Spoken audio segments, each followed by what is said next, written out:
네, 오늘은 2023년 새해 첫 번째 예배입니다. 아까도 한번 했지만 옆에 계신 분들에게 한번 인사했으면 좋겠습니다. 새해 복 많이 받으십시오. 이렇게 인사했으면 좋겠습니다. 네.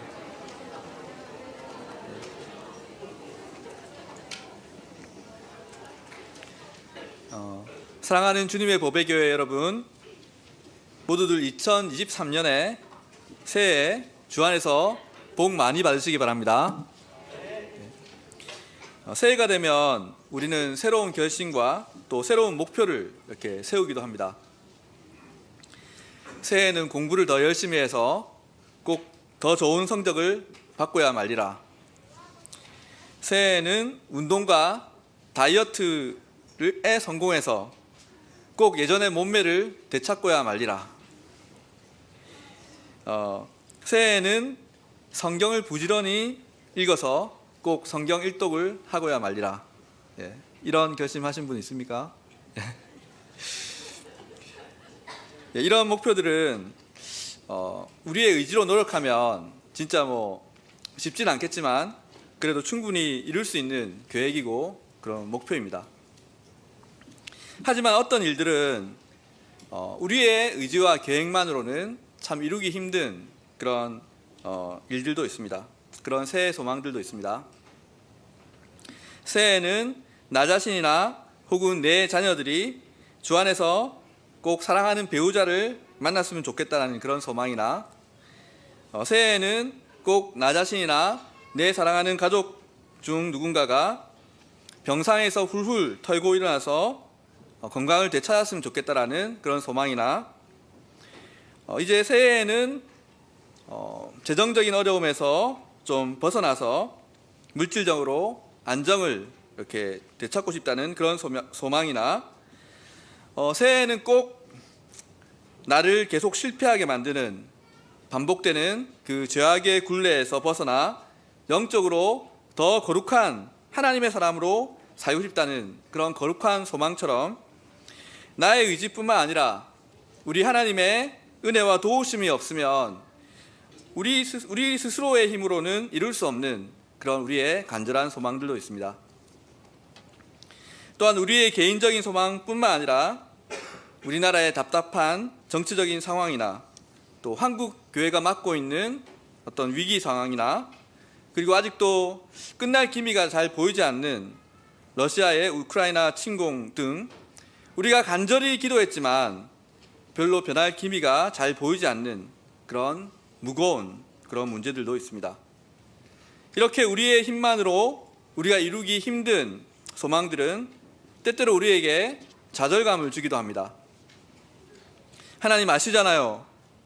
제가 이 일을 해결하고 싶어서 하나님께 그렇게 기도했는데 왜 이렇게 상황은 변화되지 않는 것입니까? 이렇게 힘들게 하루하루를 살아가고 있는데 이제 한 해가 지나가고 또 새로운 한 해가 와버렸습니다.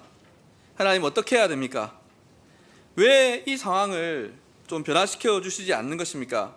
라고 우리는 때때로 하나님께 원망스러운 그런 마음이 들기도 하는 것입니다. 그런 우리들에게 하나님께서는 오늘 본문 말씀을 통해서 이렇게 말씀해 주십니다.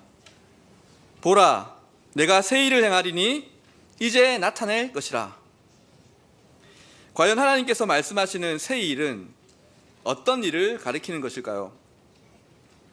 오늘 본문에서 보라, 내가 새 일을 행하리라 라는 하나님의 약속을 받고 있는 이스라엘은 당시에 바벨론의 지배를 받고 있는 암울한 상황이었습니다.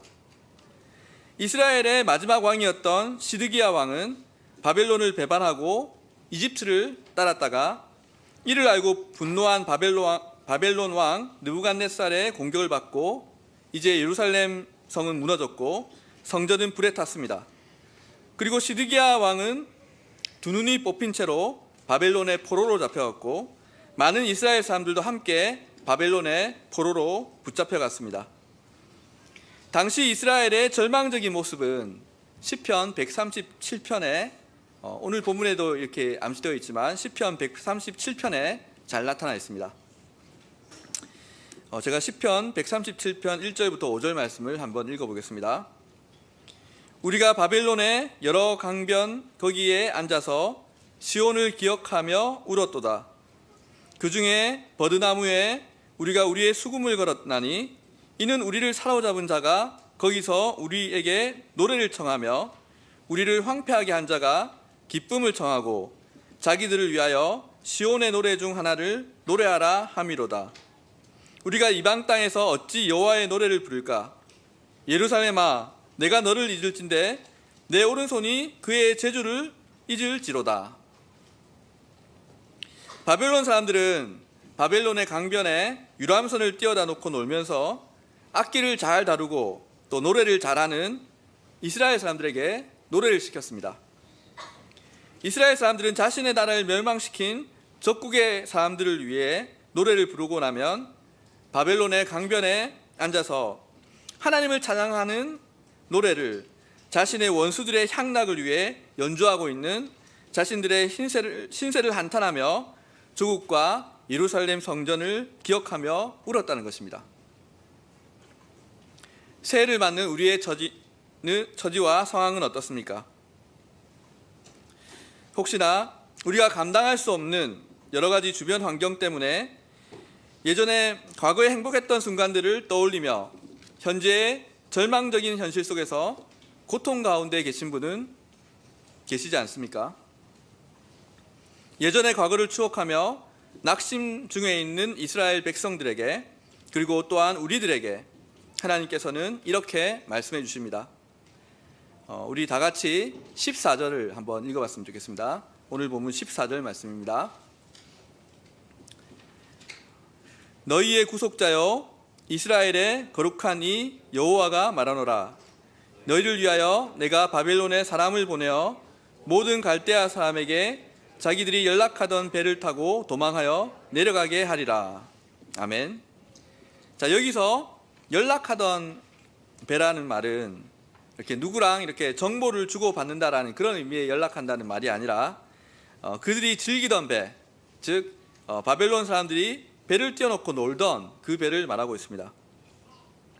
우리의 구속자이신 여호와 하나님께서 친히 우리에게 말씀하여 주시는데 이스라엘을 정복하고 포로로 잡아갔던 바벨론에 사람을 보내어 바벨론을 치게 하고 그들이 놀던 그 배를 타고 황급히 주랭락을 치게 하겠다라고 약속해 주고 계신 것입니다. 그러면서 15절에 이렇게 덧붙이고 있습니다.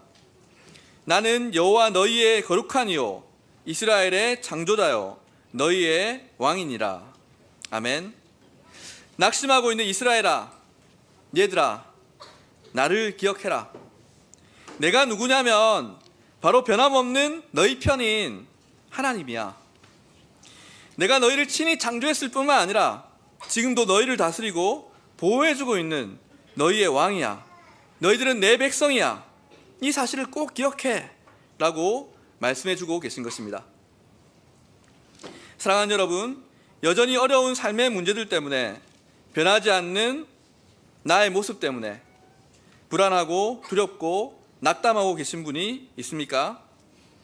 이스라엘의 하나님, 이스라엘의 창조자, 우리의 왕이자 아버지가 되시는 하나님을 기억하시기 바랍니다.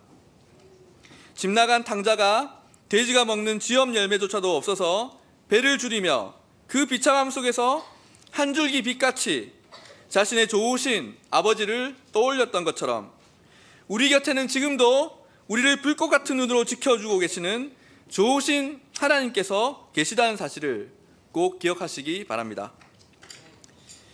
하나님께서는 이렇게 이스라엘에게 자신이 이스라엘의 창조주이자 왕이시라는 사실을 상기시켜 주시면서 18절에서 이렇게 말씀하십니다.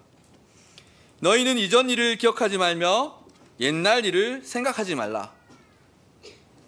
우리는 흔히 이 구절을 읽으면 이 구절의 뜻이 우리의 지나간 과거에 있었던 실수나 혹은 죄악들 혹은 암울했던 일들을 가리킨다라고 그렇게 생각하기 쉽습니다. 그런데 이 구절의 뜻은 그런 뜻이 아닙니다. 유행가에도 이런 가사가 있지 않습니까? 지나간 것은 지나간 대로, 그런 의미가 있죠. 이런 노래가 있죠. 우리의 과거의 실수와 실패에도 의미와 교훈이 있습니다.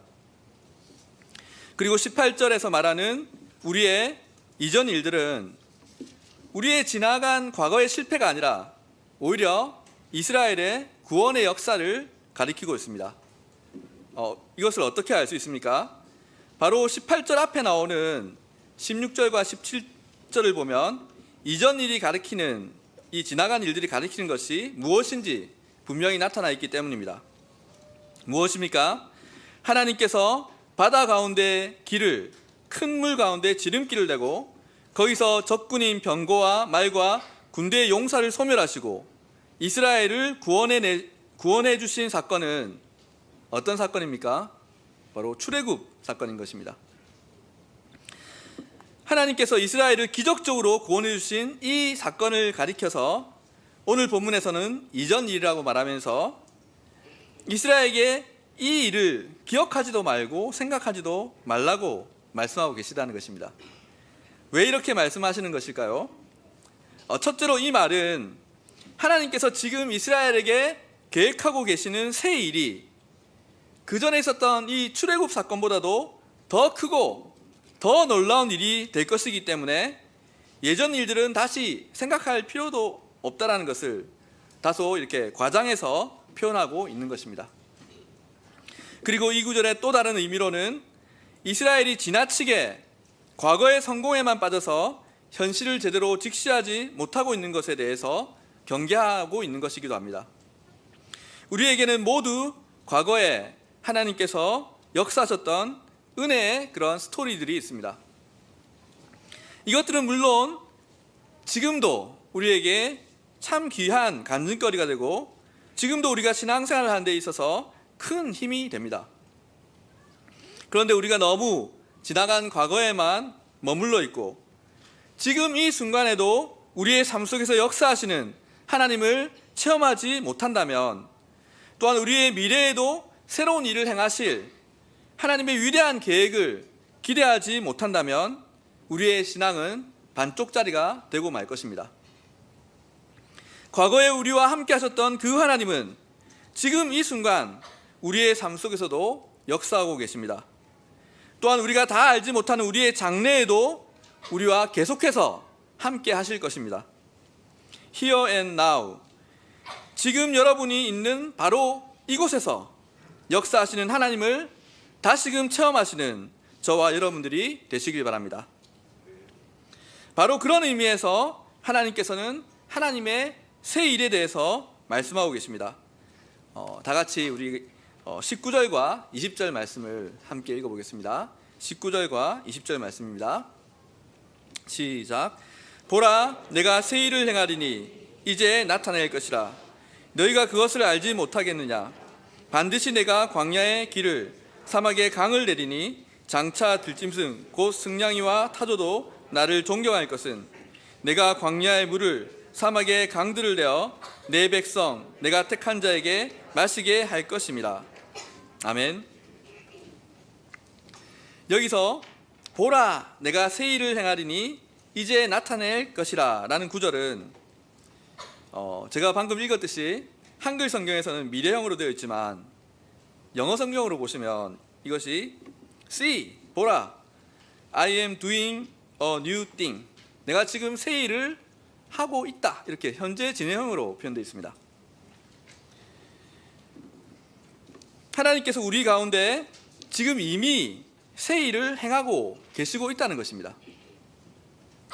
이것은 히브리어의 시제가 한글이나 또 영어와는 다르기 때문에 이 구절은 한글 성경처럼 미래의 의미로도 해석할 수 있고 또 영어 성경처럼 현재의 의미로, 현재의 진행형으로도 해석할 수 있다는 것입니다.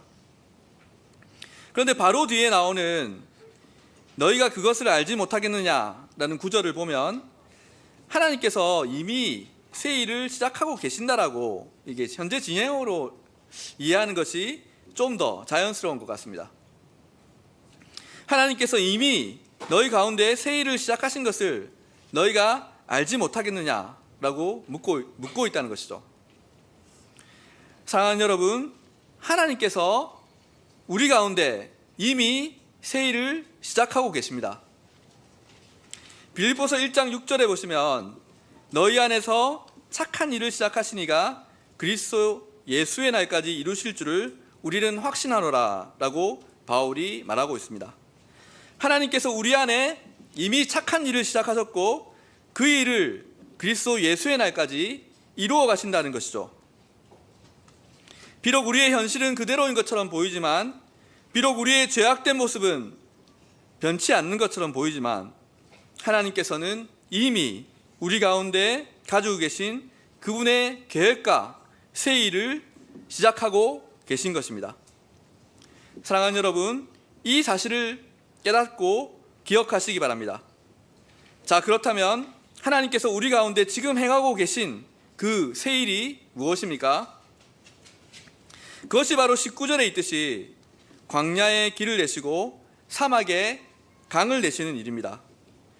여기서 이사야 선지자는 바벨론에서 비참한 포로 생활을 하고 있는 이스라엘 백성을 광야에 있는 것으로 표현하고 있습니다. 여기서 중요한 사실은요, 하나님께서 이스라엘 백성을 광야에서 그냥 바로 끄집어 내시지는 않는다는 것입니다. 하나님은 이스라엘 백성을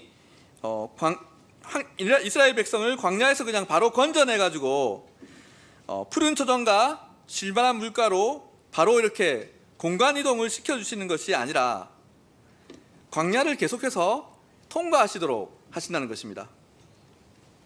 우리가 인생 가운데 만나는 광야, 즉 인생의 여러 가지 고난들도 마찬가지입니다.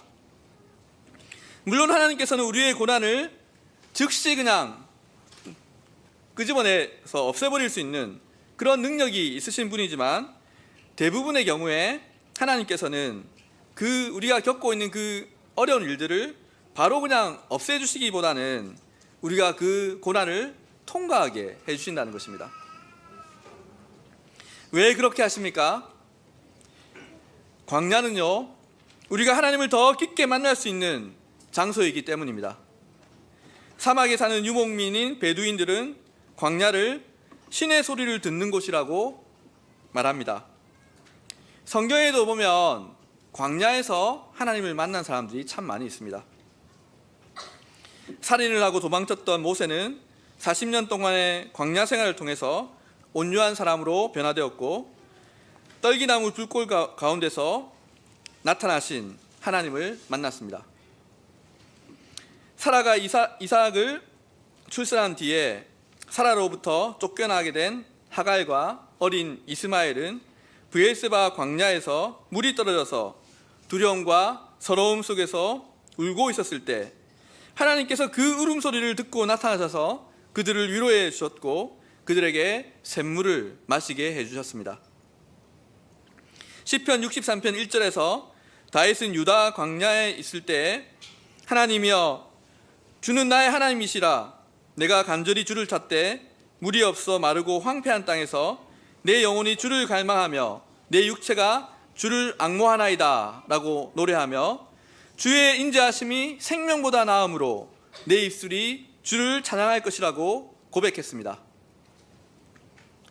우리도 마찬가지입니다. 우리는 인생의 광야에서 하나님을 더 깊이 만나게 됩니다. 어느 복음성가 가사에도 있듯이 우리에게 광야는 하나님 없이는 살 수 없는 곳입니다. 한번 생각해 보십시오. 우리가 드렸던 예배 가운데 가장 잊지 못하는 예배는 우리가 고난의 한복판에 있을 때 드렸던 예배입니다. 우리의 인생 가운데 가장 잊지 못하는 찬양은 극심한 고난 가운데서 하나님의 인도하심을 간절히 구하며 불렀던 그 찬양입니다. 극심한 고난 가운데 우리가 스스로 우리의 힘으로는 아무것도 할 수 없다라고 느끼는 그 순간, 우리가 의지할 분은 오직 주님밖에는 없다고 고백하는 바로 그 순간, 우리는 비로소 하나님께 더 간절히 기도하게 되는 것입니다. 그렇게 우리는 광야를 지나면서 하나님을 더 깊이 만나게 되고 우리에게 있는 많은 불순물들과 세상의 찌꺼기들을 제거하고 정금과도 같은 신앙인으로 그렇게 성화되어 갑니다. 그래서 욥은 고난의 한복판을 지나면서 이렇게 고백했습니다. 내가 주께 대하여 귀로 듣기만 하였사오나 이제는 눈으로 주를 배옵나이다. 이렇게 광야를 통과하고 있는 우리들에게 하나님은 내가 이미 새 일을 시작하였다고 그렇게 말씀하십니다. 이 새 일은 광야에서 길을 내고 사막에 강을 내는 일입니다. 즉 우리가 광야를 지날 때 가장 필요한 것들을 공급해 주시는 일인 것입니다. 고린도전서 10장 13절을 제가 읽어보겠습니다.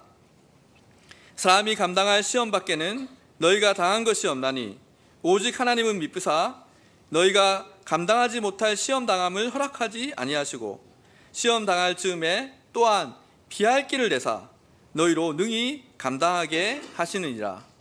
아멘. 사랑하는 여러분, 우리 주님은 우리가 감당할 수 없는 시험을 결코 허락하지 않으시는 분이십니다. 하나님께서는 비록 힘들지만 우리가 감당할 수 있는 고난만 허락하시고 또한 시험 당할 즈음에 피할 길을 내셔서 우리로 능히 감당하게 하시는 분이십니다. 이 피할 길이 바로 오늘 본문에 나오는 광야에서 내시는 길이 아닌가 그렇게 생각해 봅니다. 인생의 광야에서 우리는 사방에 길이 막히고 이 고난을 헤쳐나갈 수 있는 방법이 전혀 떠오르지 않는 그런 막다른 길에 서게 될 수도 있습니다. 하지만 그 순간에도 여전히 하나님은 우리 곁에 계시고 우리를 위해서 새 길을 만드시는 일을 하고 계신 것입니다. 말 그대로 길을 만들어내십니다. Make a way 하십니다. 16절에 나와 있듯이 하나님은 바다 가운데서 길을 내시는 분이시며 큰 물 가운데 지름길을 내시는 분이신 것입니다. 여러분, 요셉을 한번 생각해 보십시오. 요셉은 형들에게 의해서 애굽으로 노예로 팔려갔습니다. 노예 생활하고 있던 요셉이 얼마나 자신을 가장 사랑해 주던 아버지 야곱이 있는 집으로 되돌아가고 싶었겠습니까? 그래서 주인의 신임을 사기 위해서 누구보다도 더 열심히 일했습니다. 누가 알겠습니까? 그 주인의 신뢰를 얻게 되면 언젠가 그를 다시 고향으로 돌려보내 줄 수도 있을 거라고 요셉은 생각했을 것입니다. 그런데 상황은 더 악화되어 버릴 것처럼 보였습니다. 이제 주인으로부터 신뢰를 얻었다라고 생각했을 즈음에 보디발의 아내에 의해서 오히려 차가운 감옥에 갇혀버리게 되었습니다. 고향으로 가는 길에 좀 가까이 다가가나 했더니 오히려 더 먼 감옥으로 내려가게 된 것입니다. 노예로 잡혀간 순간에도 하나님의 사람으로 순간순간 최선을 다해 살았지만 이제는 감옥에 갇히게 된 요셉의 상황을 한번 생각해 보시기 바랍니다. 하지만 바로 그때에도 하나님은 요셉을 위해서 길을 만들고 계셨습니다. 요셉은 길이 없어 보이던 그곳에서 술 맡은 관원장을 만나게 되고 그의 꿈을 해석해 주게 되고 그 계기를 통해서 결국은 애굽의 총리가 되는 새로운 길을 걸어가게 됩니다. 그래서 고향과 가족으로부터 점점 더 멀어진다고 생각했었는데 그 길은 오히려 기근을 당해서 야곱의 가족들이 애굽의 총리인 요셉을 만나기 위해서 직접 애굽으로 오게 만드는 지름길로 변하게 됩니다. 이처럼 하나님께서 우리를 위해서 광야에서 만들어주시는 길은 우리의 이해와 우리의 상상을 초월하는 방식으로 그렇게 만들어지곤 합니다. 그래서 이사야서 55장 8절에서는 이는 하늘이 땅보다 높음같이 내 길은 너희의 길보다 높으며 내 생각은 너희의 생각보다 높음이니라 라고 말씀하고 있는 것입니다.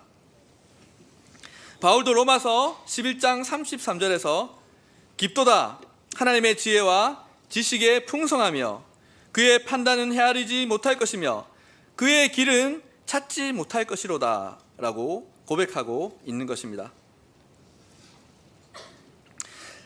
아직 젊다고 생각하지만 저의 인생을 돌아볼 때에도 하나님은 제가 전혀 생각하지도 못했던 그런 길들을 새로 만들어 주시곤 하셨습니다. 뭐 여러 가지 일들이 있겠지만 특히 저는 유학이라는 하나의 광야 생활을 통해서 하나님께서 새로 길을 열어주시는 것을 많이 체험할 수 있었습니다. 여러분 다들 아시듯이 저는 10년 가까이 늦게, 다른 사람들보다 10년 가까이 늦게 신대원에 들어갔습니다. 늦게 들어간 만큼 남들보다 조금 더 열심히 신학을 공부해야 되겠다는 그런 마음으로 그렇게 행복하게 신학을 공부했습니다. 처음부터 제가 뭐 해외 유학을 꼭 떠나야 되겠다 이런 생각을 가지고 있었던 것은 아닙니다. 그런데 제가 신대원에 있었을 때 어떤 프로그램이 생겼는데 해외 유학 장학생 제도가 생겼어요. 그래서 그해 졸업생 중에 교수님들의 추천으로 이제 유학 장학생을 뽑아서 2년간 이렇게 학비와 생활비를 이렇게 지원해주는 그런 프로그램이 생기게 되었어요. 저 생각도 안 하고 있었는데 그런 일들이 열렸습니다.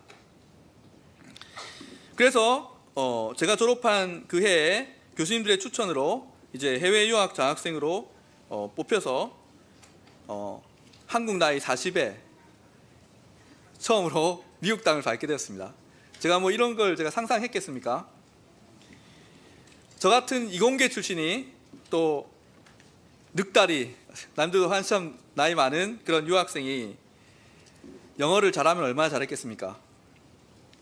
그래도 교단에서 장학금까지 줘서 해외에 나왔는데 이 대충 공부하다가 대충 귀국하는 것은 좀 아니지 않습니까? 그래서 뭐 나름 열심히 공부했습니다. 석사과정 수업에 만났던 교수님 중에 룩 티모디 존슨이라는 유명한 신약학 교수님이 계셨습니다.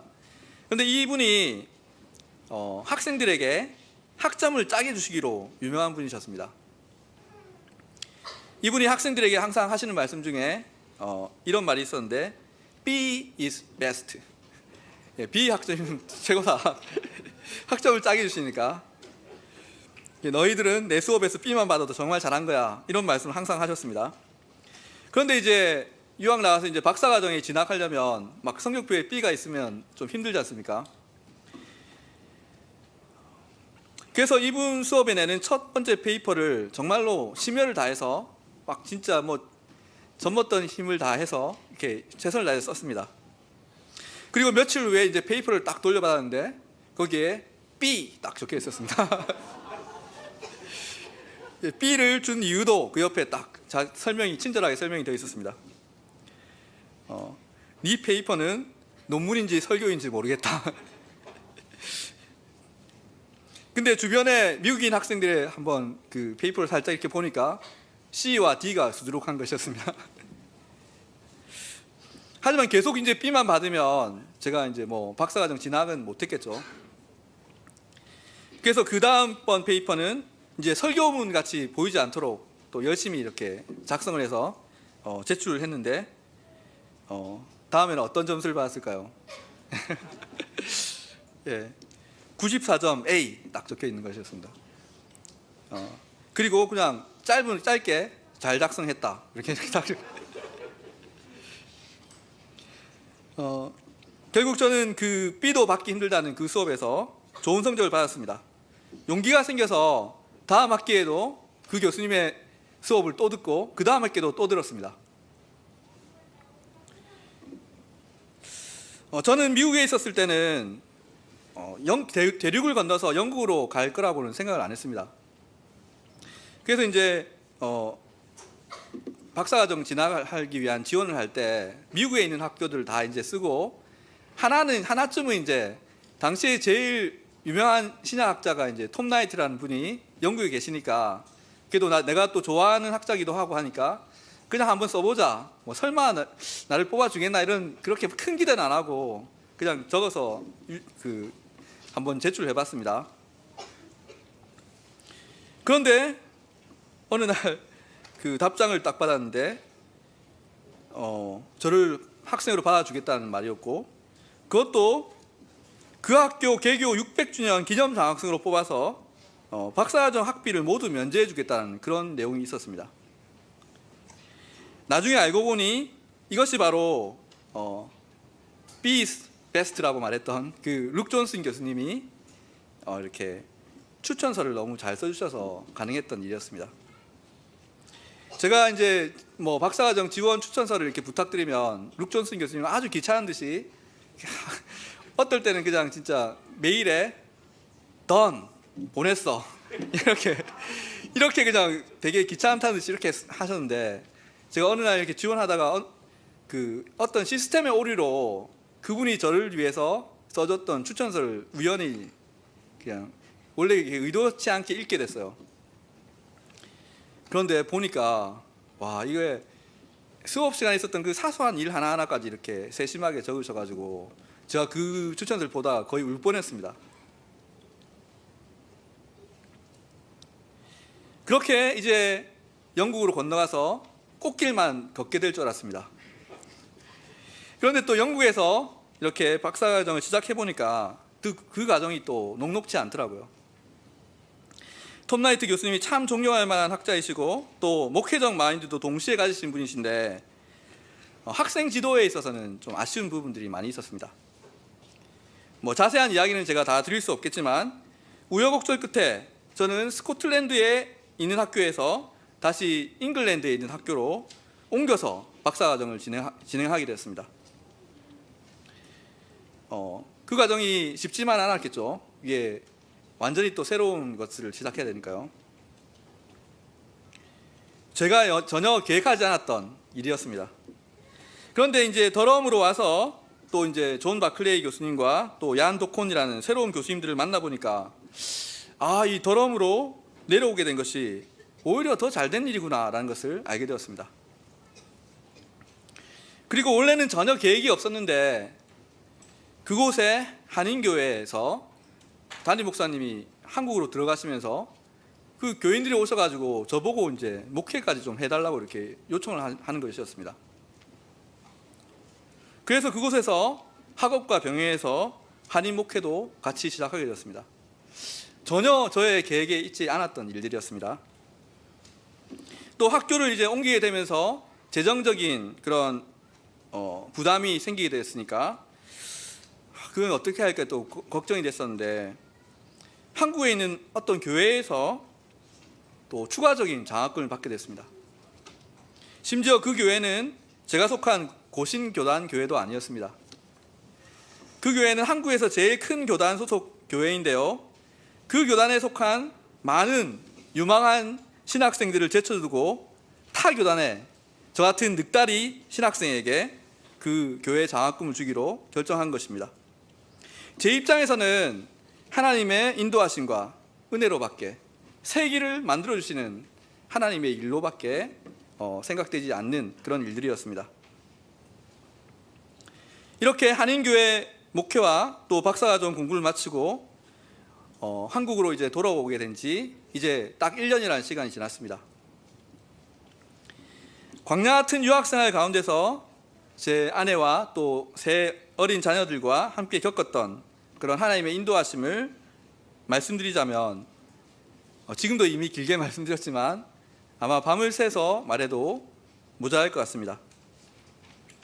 그리고 저는 처음 유학 나갔을 때만 해도 귀국하게 되면 신학교에서 교수 사역을 하게 되겠지라고 막연하게 생각했습니다. 그런데 또 하나님의 계획과 뜻은 항상 제 생각과 같은 것은 아니더라고요. 하나님의 생각은 우리의 지식과 이해를 초월해서 때때로 전혀 새로운 길을 만들어 주시더라고요. 그렇게 하나님께서는 저와 저희 가족을 주님의 보배 교회로 인도해 주셨고, 저는 지금 이 자리에서 행복하게 또 새 길을 만들어 주시는 하나님에 대해서 증거하고 있습니다. 제가 지난번에 어떤 학회에 가보니까 다들 이렇게 신학교 교수님들이 있는데 주님의 보배교회 딱 명찰 달고 간 사람은 딱 저 혼자 있더라고요. 제가 완전 새 길을 지금 개척하고 있는 것입니다. 예. 이렇게 우리가 인생의 광야를 통과하고 나면 우리는 하나님을 더 찬송하게 됩니다. 우리 다 같이 21절을 한번 같이 읽어보시겠습니다. 21절 시작. 이 백성은 내가 나를 위하여 지었나니 나를 찬송하게 하려 함이니라. 아멘. 앞에서도 말씀드렸듯이 우리는 광야를 통해서 하나님을 더 깊이 경험하게 되고 우리 삶의 불순물을 제거하게 되고 더 거룩한 하나님의 백성이 됩니다. 또한 광야에서의 경험이 우리에게도 유익이 되어서 나중에 비슷한 고난을 당하고 있는 사람들에게 위로와 도움을 줄 수 있는 그 자리에까지 나아갈 수 있게 되는 것입니다. 사랑하는 여러분, 여러분들은 어떻습니까? 그리고 우리 주님의 보배교회는 어떻습니까? 지난 시간들을 되돌아볼 때 항상 우리의 계획대로, 항상 우리의 소망대로 모든 일이 흘러가지는 않았을 것입니다. 하지만 이것을 꼭 기억하시기 바랍니다. 하나님께서는 지금도 이미 우리를 위해서 새 일을 시작하고 계시다는 사실을요. 하나님께서는 지금도 광야에서 우리를 위해서 새 길을 만들고 계시다는 사실을요. 제가 참 좋아하는 찬양 가운데 나의 가는 길이라는 찬양이 있습니다. 사실 이 곡의 영어 제목이 God will make a way, 하나님께서 길을 만드신다라는 그런 제목입니다. 노래를 아시는 분들은 저와 함께 이 찬양을 한번 불렀으면 좋겠습니다. 나의 가는 길 같이 한번 우리 또 말씀을 기억하시면서 그 노래 한번 같이 불렀으면 좋겠습니다.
아멘.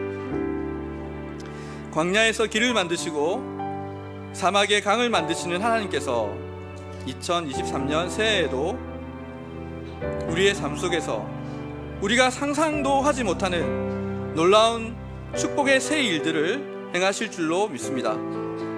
그 하나님의 새 일을 경험하시는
하나님의 새 일들을 우리가 체험하는 우리 한 해가 될 수 있도록 주여 도와주시옵소서.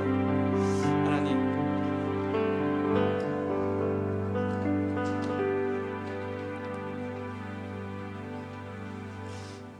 사랑과 은혜가 충만하신 우리 아버지 하나님,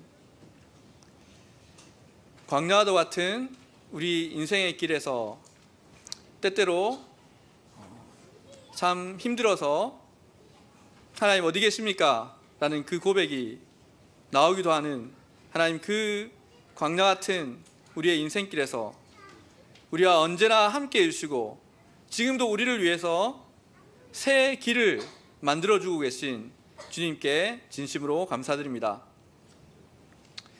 2023년 새해를 맞았습니다. 하나님께서 우리와 또 우리 가정과 우리 교회 가운데 계획하고 계신 일들, 이미 시작하고 계신 그 일들을 하나님 우리가 참으로 즐겁게 기뻐하며 그 길을 걸어가기 원합니다. 우리가 함께 그 길을 걸어가기 원합니다.